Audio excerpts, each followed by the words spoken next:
You see Paul, he's in the synagogue, and what is he doing?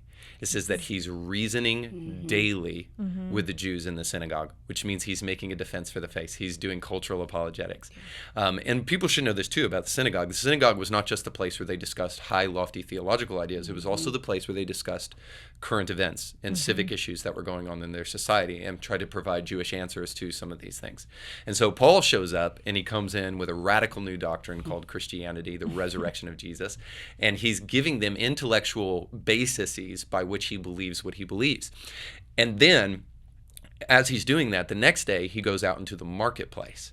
And in the marketplace, he's in the Areopagus and he preaches to the people on Mars Hill.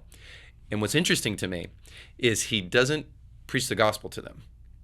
What he preaches to them is about the idol of the unknown God that they worship there.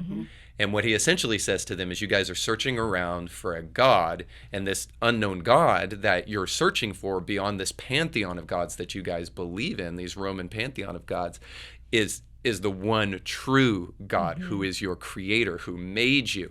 And so essentially what he's doing is, yes, he's making a theological argument, but he's making an argument based upon a cultural idea that these people have. And what he's telling them is that before he even gets to Jesus, he's arguing truth to them. Right. He's arguing to them a logical proof for the existence of God. Right. And then he is taking them, and then he will take them to the next step, which is the gospel of Jesus Christ. Right. Well, he's starting where they are. Like Yes. that he's meeting them where they are, and that's a great point, because I think oftentimes we forget to do that, to meet someone where they are. We want to go on to the next level, and they're not ready to hear from us on that. So You know, I think we've done that, and this is why I say the controversial thing that we don't just need to preach Jesus. Now Yes, we do. explain that. Yes. Now we do, and obviously I'm a Christocentric, Jesus-loving pastor who is serious about Christianity. But this is why we don't just need to preach Jesus, because I believe some aspect of that notion was based upon a cultural idea in and of itself. And what do I mean by that? What I mean is that we said just preach Jesus to a culture that was steeped in Christianity. I believe this, that when that notion has a presupposition involved with it. And the presupposition is that people will even understand who Jesus is. Right. And it's because, by and large, the culture that you guys grew up in, and even the one I grew up in, was steeped in Christianity. Guess what? It's not like that Ethan is not anymore. growing up in that culture. You're right. My kids are not growing up in that culture. And so nowadays, so I think to deny the prominence of culture is a mistake for Christians.